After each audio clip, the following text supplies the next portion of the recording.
Hi everyone, today we will be discussing about assignment statements and procedural calls. Hope you enjoy!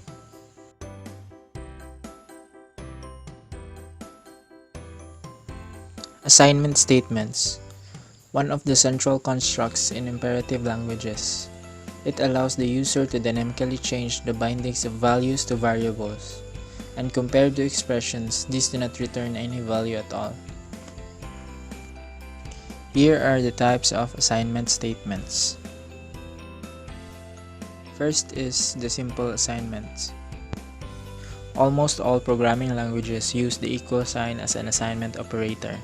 These languages must differ the assignment operator from the equality relational operator to avoid confusion for users. C, C++, Fortran, and some other programming languages, we use the double equal sign. For example, X double equals Y. Algol, Pascal, Ada, and other languages, we use the single equal sign. For example, X is equal to Y. So, these are the example of simple assignments. Next is conditional targets. The programming language Perl allows conditional targets on assignment statements, and this mainly helps shorten the code. So conditional targets are simply ternary operators. We all know the first part will be the condition, and if that is true, goes into this, and here, if there is a statement. If it is true, it will be executed, and if it is false, the end statement will be executed. So that's what I've written in the previous slide.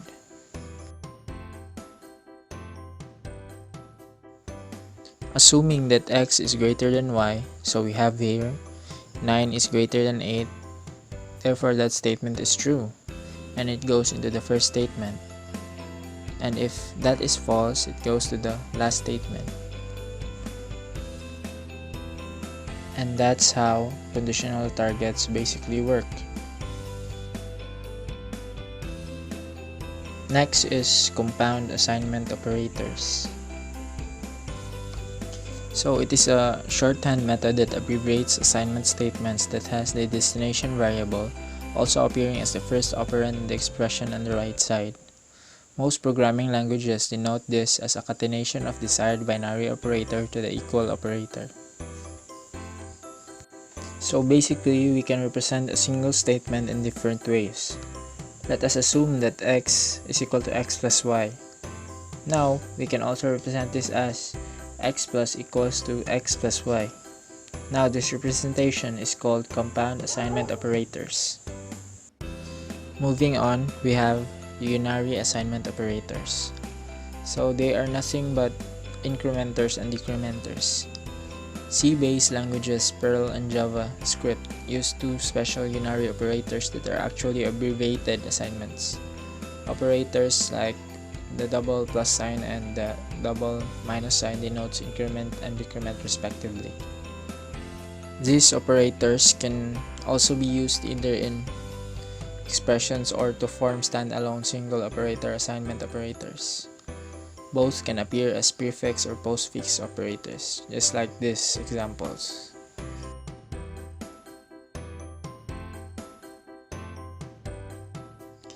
Now, if the two unary operators are applied to an operand, the associative is right to left. In this example, we can see that the associativity is from right to left.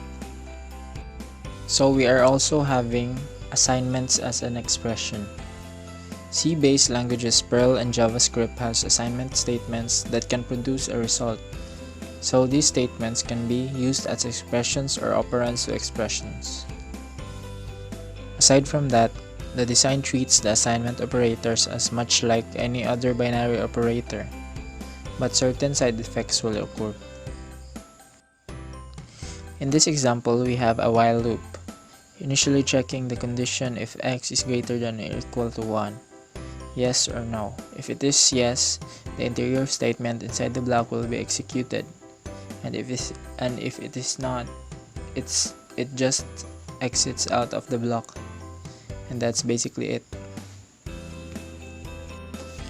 Here are some of the side effects which I have mentioned earlier. The readability suffers and error in detection. However, certain compilers does not detect this as an error.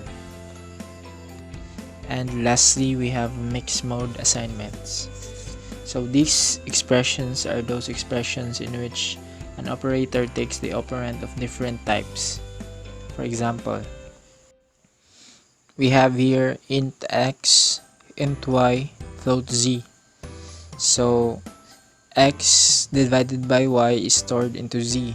So for example, we have 3 divided by 2. So x is equal to 3 and y is equal to 2. Then we have 1.5. So then 1.5 is stored into z, which can store a decimal number. Let's continue with procedure calls. This term is very familiar to us programmers. We hear them a number of times in lectures and discussions. This is because procedure calls holds the foundation of the creation of the program. So here's a quick overview on what procedure calls are.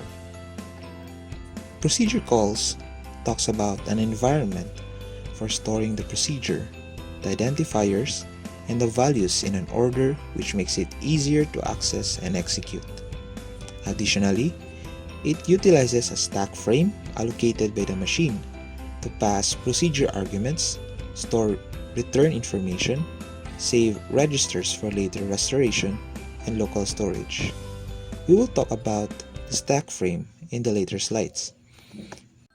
So what is a stack frame? A stack frame is a portion of the stack allocated by the machine for a single procedure call. The topmost stack frame is delimited by 2 pointers, which are the frame base pointer and the stack pointer. What differs them from each other is that the stack pointer moves through the stack, and the base pointer serves as a backup stack pointer, which mainly used for backtracking. So stack pointers points on what stage of the procedure the program is right now, as the frame pointer serves as a guide back. The caller and the callee stack frame. Both the caller and the callee have their own stack frames. The arguments of the callee stack frame are contained in the caller stack frame. When the argument is called, the control goes to the callee stack frame. After that, as the callee implements a procedure, a return address is pushed to the stack so that the caller stack frame could regain control and resume executing. So here's an example of a caller and callee stack frame. We could see here, there are arguments in the caller's frame. Let's encircle it. You can see here and here. These are needed so that the caller can call the callee. As we could also see here, in the callee stack frame, there are an argument build area here, and the registers, the variables, and temporaries which are needed to implement the procedure. After the implementation of the procedure, there is a return address, so that after the implementation of the procedure, it will go back to the caller's frame. You also see here that the argument will also call the callee. Nice. So that is the end of our lesson for today. We hope that you have learned and enjoyed your time with us. We also hope that you will enjoy the remainder of your week. And we thank you for lending your time. Peace.